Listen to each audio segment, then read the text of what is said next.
Pain is one of those things that most of us try to avoid at all costs. We run from it, hide it, or deny it. But the truth is, pain is not your enemy. It is not here to break you. Pain is here to shape you. Pain has a purpose. It carries lessons that no book, no lecture, no success story can ever teach. It is a quiet mentor, a sculptor, a mirror, and while it may not come wrapped in kindness, it delivers something far more valuable. There's a common belief that strength means not feeling pain, not showing weakness, not shedding tears. But that belief is a lie. Real strength is not found in suppressing pain, in letting it transform you, not consume you. When we stop seeing pain as a punishment and start seeing it as a process, everything changes. It becomes a tool, not a trap. A chapter in our story, not the whole book. You may not get to choose the pain that enters your life. None of us do. Maybe it's heartbreak. Maybe it's the loss of a loved one. Maybe it's the betrayal of a friend, or the weight of a diagnosis, or the reality of a life that didn't turn out the way you dreamed it would. You didn't ask for the pain, but now that it's here, the choice. You can let it harden you, or you can let it teach you. You can let it isolate you, or you can let it build empathy inside of you. Pain connects us, it softens our rough edges. It reminds us that we are human. That behind every strong face you pass on the street, behind every smile you see online, there's a story, there's struggle. And when you embrace your pain, when you learn from it instead of running from it, you become someone who can hold space for others. Someone who listens better, feels deeper, understands more. And yet pain doesn't just shape our hearts, it builds our resilience. Think about a broken bone. When it heals, it becomes stronger at the break. The same is true of our spirit. Every time we endure something that we thought would crush us but didn't, we become stronger in places we never knew were weak. We become more aware of our power, not in a loud, boastful way, but in a quiet, just it didn't. We become stronger in places we never knew were weak. We become more awake. We become more aware of our power, not about power, not in a loud, boastful way, but in a quiet, we learn to trust our capacity to rise again. But it's not an easy road. Growth through pain is not glamorous. It's uncomfortable. It's slow. Sometimes it feels like you're not healing at all, like you're stuck in the darkness, but even in those moments, something is happening. Just like seeds grow in silence under the soil, you are growing even when it doesn't look it from the outside. Your pain is doing its work underground, strengthening your foundation. And in time, if you stay with it, you begin to see the fruit. You begin to realize that the parts of you that were built in pain, your compassion, your strength, your perspective, are now the most beautiful parts of you. You realize that the cracks didn't make you broken. They made you relatable, and more than anything, they made you whole. You may carry scars, we all do, but don't hide them, let them speak. Let them remind you, and others, that survival is possible. That beauty can come from ashes, because pain, when processed with intention, becomes wisdom, Them's wisdom. And wisdom is the one thing no one can take from you. So if you're in pain right now, I want to tell you something that I wish someone had told me. You are not behind in life because of it. You are not behind in life because of it. You are not disqualified from your dreams because of what you've gone through.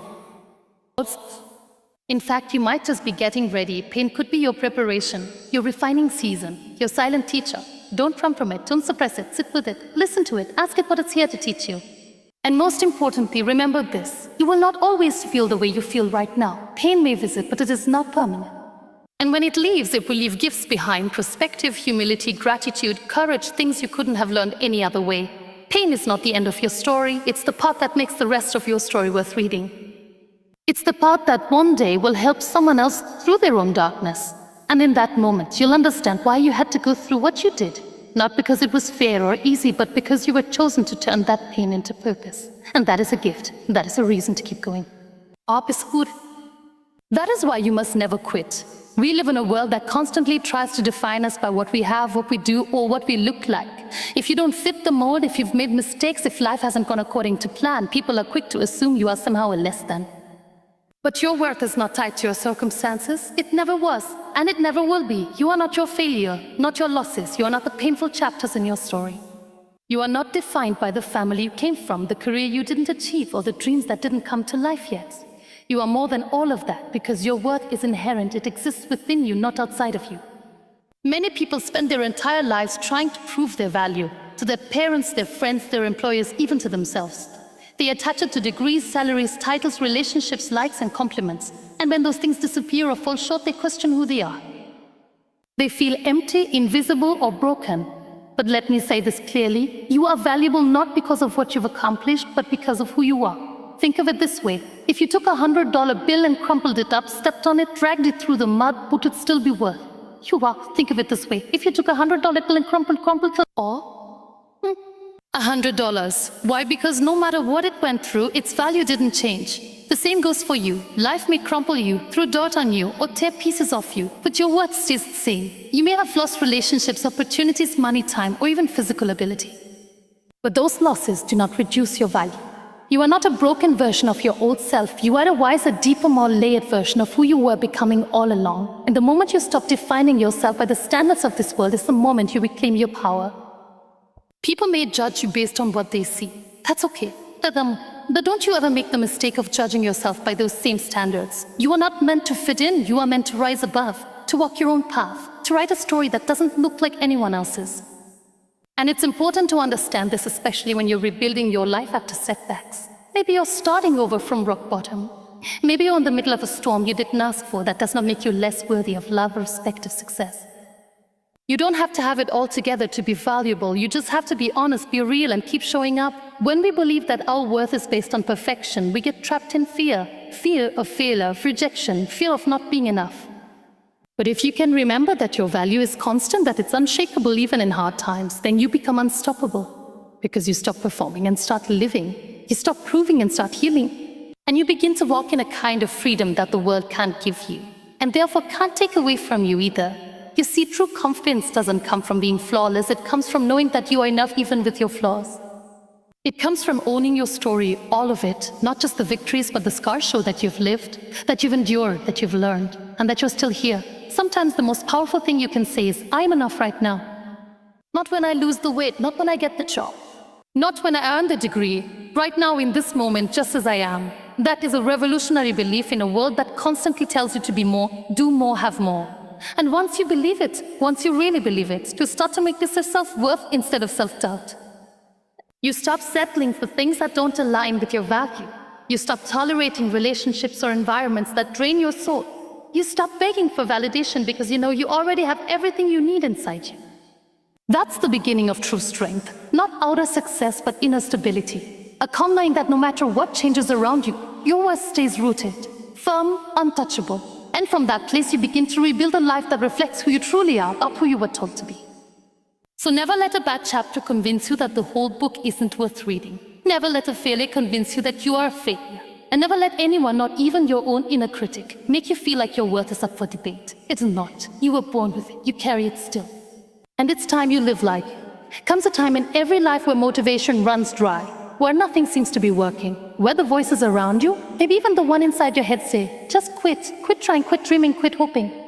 But in that moment, you have to ask yourself, why did I start in the first place? What was it that set your heart on fire and made you believe something better was possible? Because when you are driven by purpose, not just passion or popularity or paychecks, quitting is no longer an option.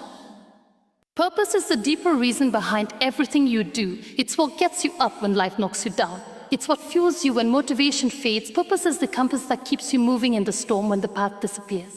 See, purpose is not about grand gestures or overnight success.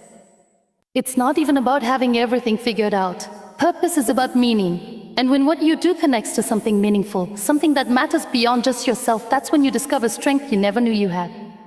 The world teaches us that success is measured in trophies, titles, and applause. But real success, the kind that fills your soul, not just your schedule, is built on the foundation of purpose. Setbacks don't destroy you, they shape you, they shape you. Rejections don't paralyze you, they redirect you, and failure doesn't define you. It will be moments when the pain is heavy, when progress is slow, and the weight of your past or the uncertainty of your future feels too much to carry. But if you are living from a place of purpose, you don't let that stop you. You take the next step, however small. You keep moving forward, even if you're crawling, because you know deep inside you are not born to quit. Purpose is what reminds you that your life has meaning beyond your circumstances, that you are here not just to exist, but to serve, to create, to inspire, to love. Dread feels like betrayal, not to others, but to yourself. To the version of you that believed in the dream before anyone else did. To the person who endured, who struggled fast to get this far. You don't quit when it's hard, you remember why you started. You don't give up when it's slow, you trust that something is being built inside you that takes time. You don't stop because others can't see your vision, you keep going because you can. And your ability to see what isn't visible yet, to hold on when it would be easier to let go, is exactly what will separate you from the rest. It's easy to chase a goal when it's going well, it's easy to stay committed when results are visible, but grit is born in the valley, not the victory. And grit is fueled by purpose, that deep down fire that says, this matters. And I'm not stopping here. Let's be real. There will be seasons of loneliness, times when you feel misunderstood, unsupported, unseen. There will be doors that close, plans that fall apart, people who walk away. But hear me when I say this, your purpose doesn't walk away. It doesn't vanish just because others can't see it. It lives in you, it breathes through you. And the only one who can silence it is you. Don't you dare let temporary emotions make permanent decisions. Don't you dare throw away the calling on your life because of a rough patch. Even diamonds are formed under pressure. Even gold is refined in fire. You're being molded by the very struggle you want to escape. But you will look back one day and realize that the fire didn't destroy you. It made you shine. Quitting seems like relief in the moment. But in the long run, it leaves a wound, a whisper that says, oh, what if I had kept going? You owe it to yourself not to quit. Not just for your sake, but for every person your purpose is meant to impact. Someone is waiting on your voice, your story, your gift. And if you quit, they may never receive what only you can give. So take the break if you need it. Breathe, cry, fall apart if you must. But don't you quit. Get back up. Realign. Because quitting is easy, purpose isn't. But the ones who live fully, who love deeply, who rise from the ashes again and again, they're the ones who are driven by something greater than comfort. They're the ones who choose grit over ease, progress over perfection, and faith over fear. You are one of those people. You were built for this. You may bend, but you won't break. You may stumble, but you'll never stop walking. Because purpose lives in you. And with that kind of fire, don't quit becomes a promise, not to anyone else, but to yourself. Ladies and gentlemen, let me leave you with this. Life isn't about waiting for the perfect opportunity or the perfect conditions. It's about showing up every single day with heart, with fire, with unwavering belief that you were made for more. It's about facing your darkest moments and choosing not to back down. It's about rising from pain, standing in your worth, and walking in your purpose. No matter how many times you fall, you will get tired. You will feel broken. You will question everything. But in those moments, I want you to remember this. You are not alone. Every strong soul you admire has been where you are. They felt what you feel, but they made one powerful decision. They didn't quit, and neither should you. You may not control what life throws at you, but you control how you respond. And if all you can do today is take one step, take it. Because one step forward is still movement. One moment of faith is still progress. And one day, that consistent action, that refusal to give up, that quiet strength in the face of chaos will take you further than you ever imagined. So I'm telling you, don't quit. Not ever. Because the world needs your story. The world needs your strength. The world needs you. Keep going, keep believing, keep building. Thank you.